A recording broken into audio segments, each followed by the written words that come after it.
देखें, अगर आपको कंडीशन मिल जाए ना, तो आज उन्होंने प्रूव कर दिया कि कंडीशन मिल जाए सिराज को, या तो फिर वो अनप्लेएबल हो जाते हैं। ये देखिए, वैसे तो ये रिजल्ट एक्सपेक्टेड था, क्योंकि भारत ने जिस तरह से पहली इनिंग्स में बल्लेबाजी की। भाई इंडिया वर्सेस इंग्लैंड, क्या धमाकेदार किस्म का दिन रहा आज टेस्ट क्रिकेट का। भाई जब लगता है एक टीम की डोमिनेंस बन रही है, तो दूसरी टीम बोलती है आओ जरा, रुको जरा, सब्र करो, हम भी खेलने आए। घर में अगर आपका बड़ा भाई ना होना, तो आपको बड़ा बनना पड़ता है। मोहम्मद सिराज ने वो बड़े भाई वाला काम किया है। जब जसप्रीत बुमराह नहीं थे, तो फिर खुद सीनियर बने, विकेट निकाली और टीम को आगे ले।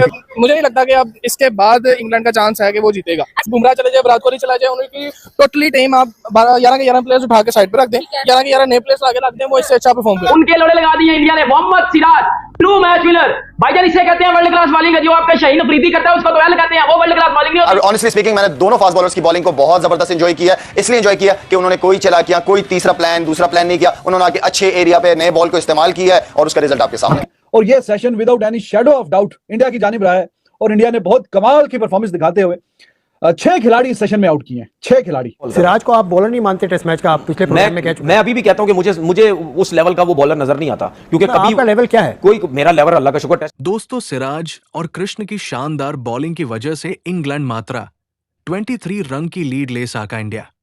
टीम के जेंट बाकी ने जो मैच में वापस ले आए, उसकी पाक मीडिया में काफी चर्चाएं बनी हुई ही, वो इस वीडियो में देखेंगे।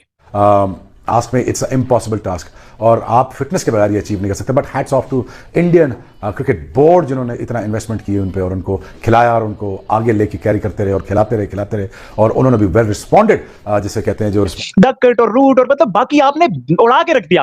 और फिर जिस तरह से मियां मैजिक तो जादू चला, मतलब कि कमाल किस्म का दिन रहा। तो वो इतना बेहतरीन और शानदार खेलने के बावजूद कि पहला विकेट 92 रन पे जाके गिरा है, और फिर भी वो अब जिस पोजीशन पे है, they must be scratching their head, ये हमने क्या। तो जैसे मैं आपसे अर्ज कर रहा था, इससे अच्छी शानदार पिच जो है वो फास्ट बॉलर्स के लिए पूरी सीरीज में बनी नहीं। सिराज ने पहला ओवर जो टोन सेट की थी ना, पहला ओवर जो किया था, वहां से नजर आ रहा था उसका रिदम, अग्रेशन, कि नहीं अब बुमराह नहीं है तो मैंने वो रिस्पांसिबिलिटी लेनी है, मैंने आउट करके देने हैं। ये है पार्टनरशिप, ये है गेम अवेयरनेस, ये है प्लान कि आप किस प्लान के साथ टेस्ट क्रिकेट खेलते हैं। क्योंकि एक तो सिराज खुद as a person, as a personality, he is so hyped up, it is so good to see him when he is in his rhythm. और रिदम के ऊपर जब विकेटें मिलती हैं मोहम्मद सिराज को, वो एक एटमॉस्फेयर ही इतना इलेक्ट्रिक हो जाता है कि आपको देखने वाले को भी भरपूर मजा आना शुरू होता है। But it's an amazing fight back, I believe. जैसा बॉलर हमारे पास बॉलर है, शाहीन वर्ल्ड क्लास है, हम कहते हैं नसीम वर्ल्ड क्लास है। भाई सिराज ने बताया क्या वर्ल्ड क्लास होता है। तो जो स्विंग, जो क्लास, जो बॉल डिलीवरी, मतलब जिस एक्यूरेसी से बॉल करना, हमारी तो आंखें खोल दी हैं यार। प्लानिंग की वजह से नहीं मिली, ये स्पिरिट की वजह से मिली है, ये एक की वजह से मिली है। सब लोग हंग्री दिखे, सब लोग बेताब दिखे, पूरी टीम वाले, कि हमने एक इम्पॉसिबल सिचुएशन को पॉसिबल बनाना है। और प्रेशर कैसे कन्वर्ट किया नजर आई, वही स्पिरिट में नजर आई, और भारत ने भाप लिया। बैटिंग अटैक प्रेशर में आ सकता है, क्योंकि इससे बेहतरीन बॉलिंग अटैक इस वक्त क्लास बॉलिंग करी और इंडिया को दोबारा गेम में ले आए दोनों फास्ट बॉलर। तो इन्होंने इंडिया के जो बॉलर्स लेड बाय सिराज स्पेयरहेड कर रहा था। सिराज आपको पता है, वो मैंने नोट किया कि वैसे जब बुमराह नहीं होता तो वो फिर उसको महसूस होता कि yes I am the most senior now, so when I am the most senior, तो फिर मुझे ज्यादा जिम्मेदारी लेनी पड़ेगी। तो वो ज्यादा जिम्मेदारी से उसने काम किया, और उसने रूट को एलबीडब्ल्यू आउट किया, पोप को किया, मतलब उसने शानदार, मतलब पैड पे निशाना रखा है उसने। क्या एक आदमी इंग्लैंड के खिलाफ रन का विकेट ले रहा है? आपका स्टैंडर्ड क्या है? नहीं, मेरा स्टैंडर्ड छोड़ दो, मेरा तो 22 साल का है, मेरा तो 22 साल का है। फिर मेरा भी 20-22 साल का है। मैं ये कह रहा हूं आप सिराज जैसे बॉलर को आप बॉलर नहीं मानते। आपका क्या स्टैंडर्ड है? आपका क्या स्टैंडर्ड है? मुझे छोड़ो ना। तो आपने गलत। सिराज ने जिस तरह की एक्सेप्शनल बॉलिंग की है, मुझे बताओ ना शाहीन अफरीदी के घंटे, तूने कब इस तरह की बॉलिंग की? सेशन में इंग्लैंड तो ऐसी ऊपर थी कि 16 ओवर में 109 रन उन्होंने दाग दिए थे और सिर्फ एक विकेट उनकी खोई थी। लेकिन अगले सेशन के अंदर मोहम्मद सिराज का लेड फीडबैक जिस तरीके से टीम इंडिया को एक सेल्फ बिलीव दे रहा है, हालांकि मार्जिन बहुत छोटा है, बहुत लिमिटेड है, यहाँ रन ज्यादा नहीं है खेलने के लिए, ओवरनाइट स्कोर के ऊपर कोई बहुत ज्यादा इंडिया ने स्कोर नहीं डाला। आई विश, जिस तरह मैं बोल रहा था कि 275 अगर इंडिया किसी तरह कर लेता तो ये बहुत गेम में सा आगे होता। लेकिन वेल एंड ट्रूली अगर मैं 109 रन के ऊपर देखूं कि जो टीम 16 ओवर में 109 रन खा के बैठी हुई थी, उस टीम ने बड़ा जबरदस्त किस्म का फीडबैक कर दिया है। क्योंकि इसीलिए 250 रन बनाए थी 3 ओवर्स में, जहां पे 400 रन बनाते हैं। आप गोरे नहीं बोलेंगे।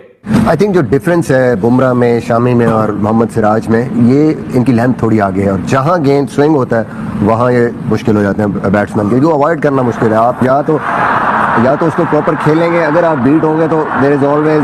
सिराज जो रूट से पंगे ले रहा है भाई साहब, आज वो हो गया जो पिछले 2 सालों के अंदर नहीं हुआ। इंग्लैंड को ऑस्ट्रेलिया के अगेंस्ट हमने स्लो खेलते नहीं देखा, इंग्लैंड को पाकिस्तान के अंदर आके टर्निंग ट्रैक्स के ऊपर हमने स्लो खेलते नहीं देखा, लेकिन वही इंग्लैंड आज अपने घर के अंदर अपनी बेसबॉल ही भूल गया। तो जैकब बैथल का विकेट लिया, जो रूट का और ओली पोप का, ये 3 विकेट एलबीडब्ल्यू, और अभी ये जो टी से पहले आखिरी जो ओवर था उसमें भी 2 खिलाड़ी आउट हुए। प्रसिद्ध कृष्णा ने आउट किए हैं, स्मिथ का विकेट और ये फिर ओवर्टन का बड़ी शानदार किस्म की प्लानिंग के पहले थोड़ा बाहर फिर एक ठप्पा मार के गेंद अंदर लेके आया, फिर सीधा डायरेक्ट पैड पे अटैक करने की कोशिश की। तो बहुत बेहतरीन काम किया भाई।